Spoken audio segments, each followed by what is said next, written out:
तो understanding law chapter number 4 है आपकी बुक, सिविक्स की बुक का, कि अंडरस्टैंडिंग लॉ क्या है। ये मतलब कि कानून को समझना, है ना। अगर हम वर्ड पे जाएं तो वर्ड से हमको ये समझ में आ रहा है कि हम लोग क्या बात किसकी बात कर रहे हैं, कानून को समझना। ठीक है। सभी लोग लॉ मतलब तो समझते हैं। अच्छा, जितने बच्चे अभी बैठे हुए हैं, yes yes, very good afternoon. जितने बच्चे अभी बैठे हुए हैं क्लास के अंदर, क्या मेरे को बता सकते हो आपकी लॉ क्या है? आपको लॉ से क्या समझ पड़ता है? माय क्वेश्चन इज, आपको लॉ से क्या समझ में पड़ता है?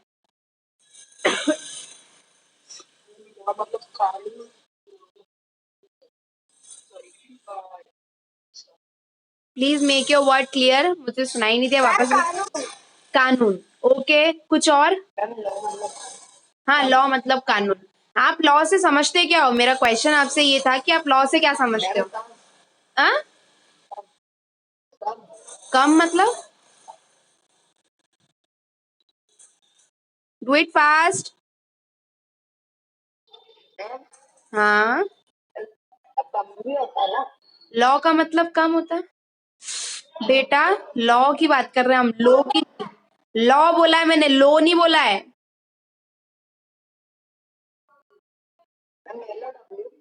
जी हाँ, आपको स्क्रीन पे शेयर जो हुआ है उसको आप एक बार पढ़िए कि वो क्या लिखा है।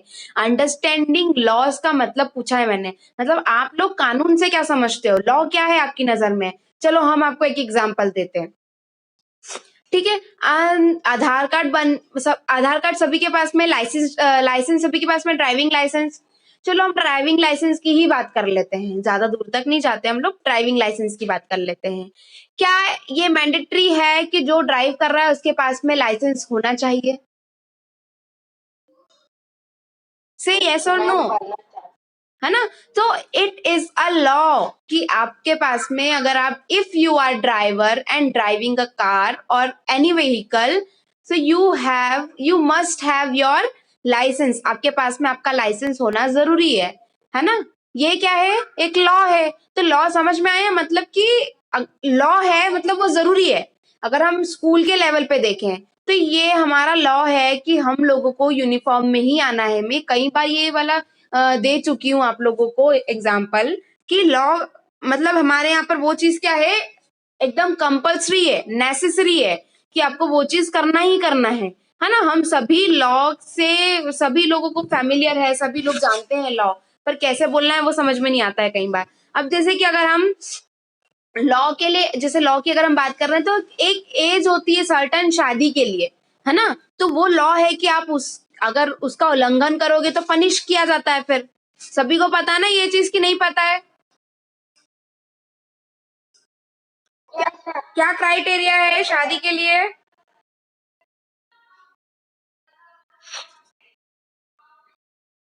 18 और 21। Girls have 18 age and boys have 21 age when they get married, है ना। जब वो शादी करना चाहते हैं तब उनकी एज क्या होना चाहिए? 18 और 21 होना चाहिए, ये सभी को पता है ना। अगर हम कोई प्रॉपर्टी या फिर किसी चीज का लेन देन कर रहे हैं तो हमेशा हम क्या करते हैं? लीगल जाते हैं। लीगल क्यों जाते हैं? क्योंकि हमको पता है कि अगर हम लीगल जाएंगे तो हमारे अगर कुछ गलत होगा तो वो हम लोग वहां पर समझ सकते हैं, है ना। समझ सकते हैं इन द सेंस, ये बोलने का मतलब है कि अगर कुछ गलत हुआ तो हम लोगों के पास में बैक पॉइंट ये रहेगा कि हम कोर्ट जा सकते हैं, यहाँ जा सकते हैं, वहां जा सकते हैं। ठीक है।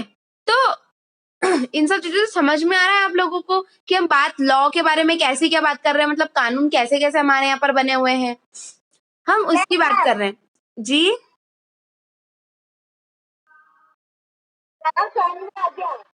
ठीक है, अब रीड करते हैं। You may be familiar with some laws such as that specify the age of marriage, the age at which person can vote, and perhaps even the law declined with buying and selling of property. We know now the parliament is in charge of making laws. Due to these laws apply to everyone, how do we could there be laws that are unpopular or controversial? What should we as citizens do under such circumstances? देखो सभी को अब law के बारे में इसमें बता दिया कि लॉ क्या है, तो लॉ यही है कि कभी कभार वो हमको वोट देने की क्या देता है, राइट देता है। हम लोगों को किस एज पे शादी करनी है वो बताता है। हम लोगों को अगर प्रॉपर्टी के डीलिंग वगैरह करनी है तो वहां पर भी बहुत सारे कानून रहते हैं। तो इन सब से अपने को क्या समझ में आ रहा है कि हर जगह कानून है और उनको हमको ये मैंडेटरी है कि हमको उसको क्या करना है, फॉलो करना है ना। क्वेश्चन बहुत सारे राइज होते हैं कि हम अगर क्वेश्चन उसको क्यों फॉलो करें, नहीं फॉलो करेंगे तो क्या होगा, ऐसे करके बहुत सारे क्वेश्चंस आते हैं। रीड करते हैं next paragraph. Do laws apply to all? क्या लॉ सभी पे अप्लाई करते हैं क्या? जितने भी लॉ है, जितने भी कानून है, क्या वो सभी के लिए है क्या? तो पढ़ते हैं। The above is a clear case of violation of law. As you read in Unit 1, member of Constituent Assembly were agreed there should no be arbitrary exercise of power in independent India. They therefore institute several provisions in the Constitution that would establish the rule of law. The most important of these was that all person is independent India are equal before the law. देखो क्या है हम लोगों ने इसके पहले वाला chapter पढ़ा और उसकी भी चैप्टर पहले वाले पढ़े। उन सब में हम लोगों ने क्या देखा कि अगर ऐसा तो नहीं कि किसी पर्टिकुलर पर्सन के लिए, जैसे कि सिर्फ और सिर्फ बबलू के लिए बोल के रखा है कि नहीं ये लॉ सिर्फ इसी व्यक्ति के लिए है, बाकी दूसरे लोगों के लिए ये लॉ नहीं है ना, कि सिर्फ बबलू ही खाना खाएगा बाकी लोग खाना नहीं खाएंगे, ये लॉ बन गया है। तो क्या ये लॉ, क्या ऐसा होता है क्या कि किसी एक पर्टिकुलर पर्सन के लिए लॉ बन रहा है? नहीं, जितने भी सिटीजन है उस स्टेट के, वो लॉज उन पर्टिकुलरली किसी के लिए नहीं बनता है, इंडिविजुअली किसी के लिए नहीं बनता है। वो उस पूरी स्टेट के लिए, पूरी कंट्री के लिए, पूरे उसके लिए बनता है ना। और कानून क्या बोलता है कि कानून की नजर में सभी बराबर हैं, है ना। Everyone equal before the law, है ना। लॉ की नजर में सभी बराबर हैं। ऐसा नहीं कि जैसे मैंने अभी बोला आपको कि कोई भी लॉ बनेगा तो वो उस मतलब इंडिया के हर सिटीजन के लिए वही लॉ है।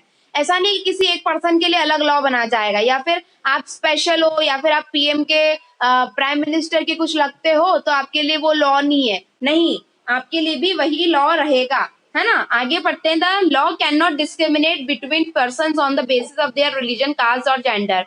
What the rule of law means is that all law applies equally to all citizens of the country, and no one can be above the law. Neither a government official, nor a wealthy person, nor even the president of the country is above the law. Any crime or violations of law has a specific punishment as well as a process that through which the guilt of a person has to be established. But was it always like this?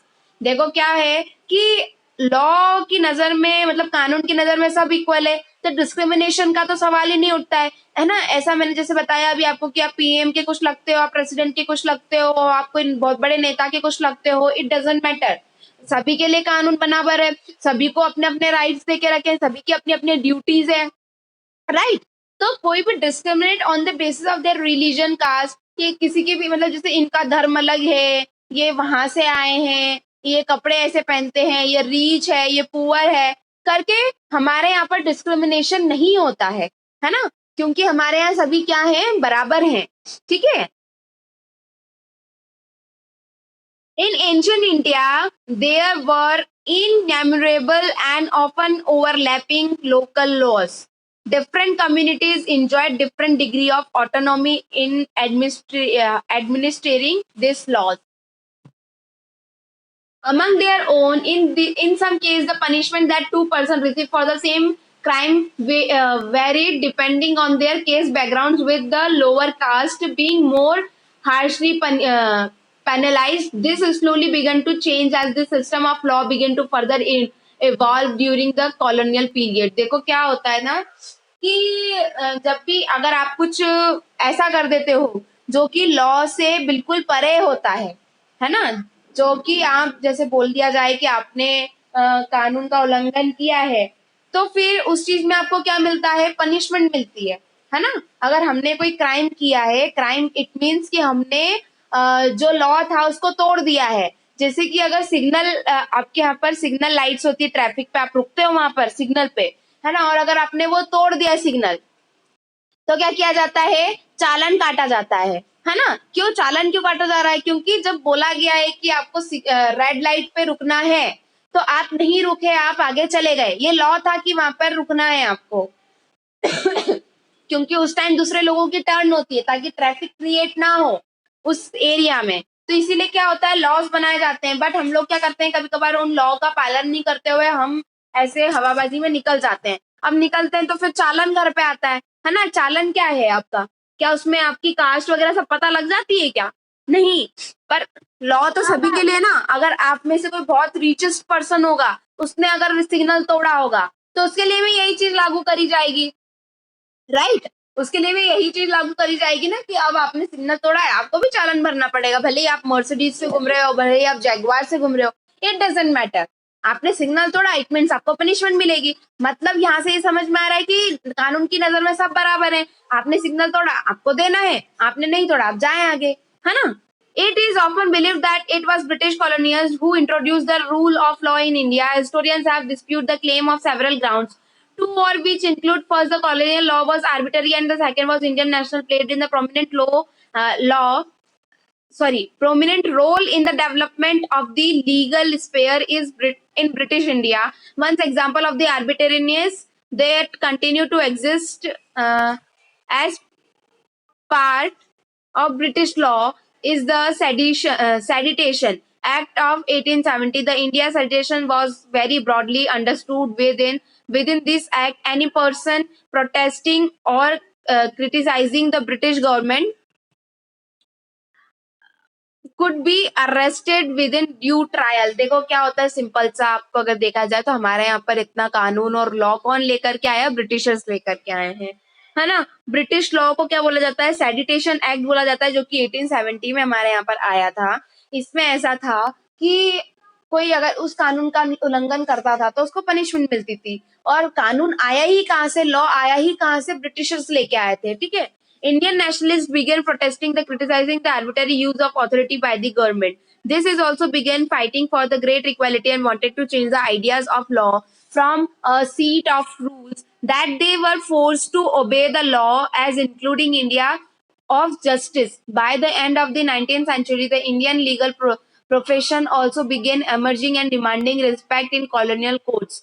They begin to use the demand or defend legal rights to India. Indian judges also began play a greater role in making decision. Therefore, देखो क्या होता है ना, पहले ये नहीं था कि किसको वो देना है, कौन पनिशमेंट देगा। बट नाउ वी हैव, कौन है हमारे पास में? जजेस है ना? अगर कोई भी कुछ गलत करता है या फिर किसी से कुछ गलत हो जाता है तो हम कहाँ जाते हैं? पुलिस स्टेशन जाते हैं, रिपोर्ट लिखवाते हैं, या तो फिर हम कोर्ट में जाते हैं, है ना? कोर्ट में जाने के बाद में क्या होता है? हमारी सुनवाई होती है, दलीलें रखी जाती है, हमको एडवोकेट की जरूरत पड़ती है, बहुत सारी चीजें होती है, तब जाकर के हमको क्या मिलता है? जस्टिस मिलता है ना? तो ये पहले ये चीज नहीं थी, ये चीज बाद में आई। ब्रिटिशर्स ही लाए, खैर जजेस वाला जो भी सिस्टम था वो भी ब्रिटिशर्स के द्वारा ही आया है। जो आप लोगों को पता होगा ना कि वाइट वाइट हेयर्स लगाए जाते हैं, जो जितने भी जजेस होते हैं वो व्हाइट हेयर्स लगाते हैं। वाई क्यों लगाते हैं वो? किसी को कुछ पता है इस बारे में?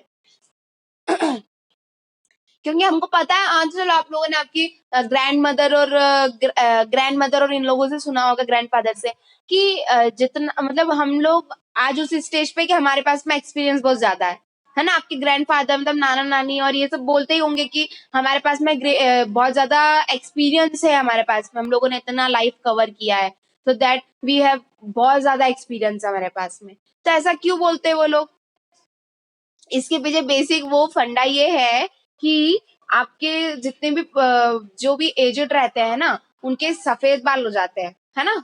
इट मीन्स कि उनके पास बहुत ज्यादा एक्सपीरियंस है। इसीलिए ब्रिटिशर्स जो रहते थे ना पुराने, उसमें जो टाइम पे जो जजेस होते थे, वो इसीलिए वाइट वो लगाते हैं। With the adoption of the constitution, this document served as the foundation on which the representative began making laws for the country. देखो जैसे ही हम लोगों ने कॉन्स्टिट्यूशन अडॉप्ट किया तो उस डॉक्यूमेंट में क्या लिखा था कि एक एग्जीक्यूटिव रहता है, एक लेजिस्लेटिव रहता है, और एक एग्जीक्यूटिव, लेजिस्लेटिव और जुडिशियरी। नहीं पता है इसके बारे में? हम लोग पिछले चैप्टर में भी पढ़ चुके हैं। आप लोग सुन रहे हो या सिर्फ कुछ और लगे हुए हो? तो रिस्पॉन्स तो दो, मैं पूछती हूँ, आप रिस्पॉन्स ही नहीं कर रहे हो। तो क्या बता रही थी मैं, जब हम लोगों ने कॉन्स्टिट्यूशन अडॉप्ट किया तो उसके अंदर सभी को पता था कि इलेक्शन, मतलब उस कॉन्स्टिट्यूशन के अंदर सब कुछ लिखा हुआ है ना, कि पार्लियामेंट में कितने लोग रहेंगे, कैसे वहां की प्रोसेस होगी, वहां के लोगों को कैसे चुना जाएगा, है ना, एवरीथिंग लिखी हुई है उसके अंदर। हर 5 साल में जो है आपके आपके जो रिप्रेजेंटेटिव है वापस दोबारा चुनने का मौका आपको मिलेगा, ठीक है।